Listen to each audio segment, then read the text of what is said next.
Hola, mi nombre es María Isabel Jiménez. Soy profesora de la Universidad de Castilla-La Mancha y estoy aquí para desmontaros un mito relacionado con escritores y científicos.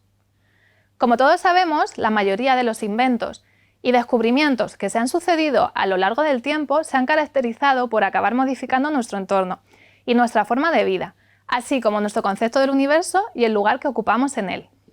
La figura del escritor ha jugado muchas veces un papel decisivo en estos cambios, porque los ha ido plasmando constantemente en la literatura. El científico, por su parte, se ha encargado de ir avivando ese fuego. Así, juntos ahondaremos en dos disciplinas que, a priori, parecen distantes la una de la otra, como son la ciencia y la literatura, y descubriremos que no siempre estos ámbitos han sido ajenos el uno al otro, sino que en ocasiones los límites de esta división han sido difusos e imprecisos, como trataremos de mostrar tomando como referencia la época decimonónica. En el siglo XIX, los artículos acerca de cuestiones científicas compartían página con la ficción, la poesía y la crítica literaria, en diarios, periódicos y revistas. ¿Y por qué sucedía esto? Pues porque la prensa escrita se encargó durante este periodo de difundir las ideas científicas, y el científico decimonónico era consciente de la importancia de tener una buena relación con este tipo de literatura, ya que le reportaría a un gran público interesado y le daría a conocer favorablemente a la sociedad. Para ganarse la confianza de los lectores cultos, muchos hombres de ciencias optaban por hacer frecuentes referencias a la ficción narrativa y a la poesía contemporánea y anterior, para tratar de revelar una cierta afinidad, tanto de pensamiento como cultural, con autores respetables, e indirectamente con el público de estos. En otras ocasiones, los científicos optaron por adentrarse en el mundo literario con composiciones más científicas que literarias, como es el caso de John Wilkins y su Discovery of a New World in the Moon, Descubrimiento en un nuevo mundo en la Luna, de 1638, cuyo objetivo era popularizar la nueva ciencia de la astronomía entre los lectores. La introducción de la ciencia en la literatura era más que evidente en esta época, y la obra Somnium de Kepler, publicada tras su muerte, contribuye a ello. En este caso, las descripciones que el científico incluye de la Luna son tremendamente exactas, de acuerdo con los conocimientos astronómicos con los que contaba, solo que incluye formas de vida desconocidas de las que no se tenía noticia alguna en ese momento, mezclando elementos verídicos con otros que no lo eran. ¿Y por qué creéis que Kepler terminó asemejando su tratado científico a una historia ficticia que se encuadra en el género de la ciencia ficción? Pues básicamente se vio obligado a ello por motivos de censura, tanto política como religiosa.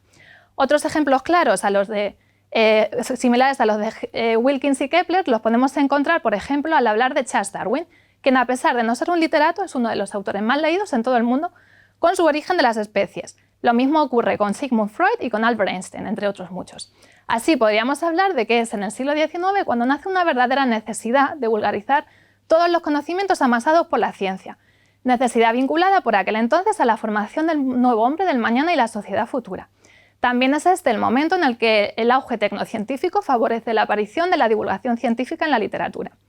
A la inversa, nos topamos con una situación parecida en la que prestigiosos escritores y literatos aluden a mejoras tecnológicas e inventos contemporáneos en sus obras.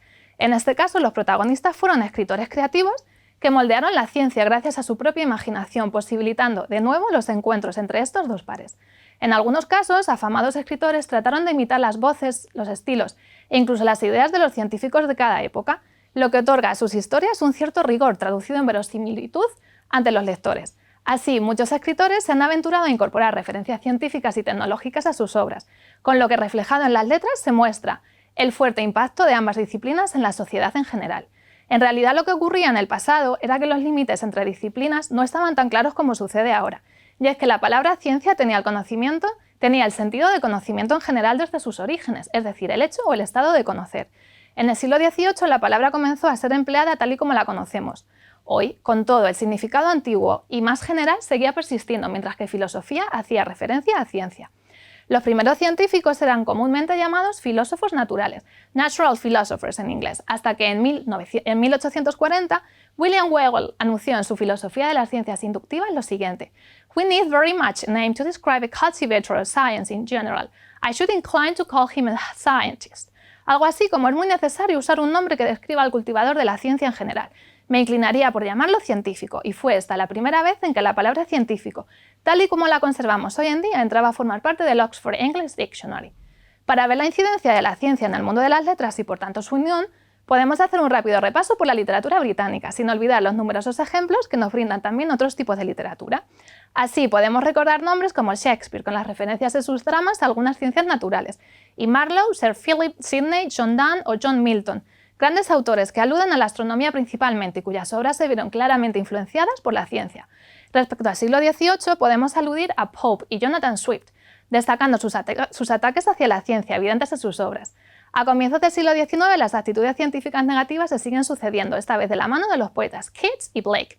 Posteriormente, Wordsworth, Percy Bysshe Shelley y su mujer se hicieron eco de los avatares de la ciencia, seguidos por H.G. Wells y Aldous Huxley. It's alive!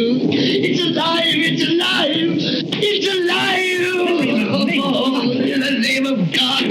Now I know what it feels like to be God!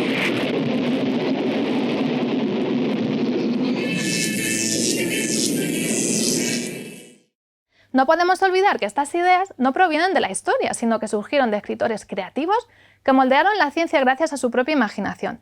Por ejemplo, fue el Dr. Frankenstein, gracias a la pluma de Mary Shelley, quien creó al monstruo y no la ciencia, pero su imagen es tan poderosa que ha generado miedos y dudas en el campo de la ingeniería genética difíciles de eliminar.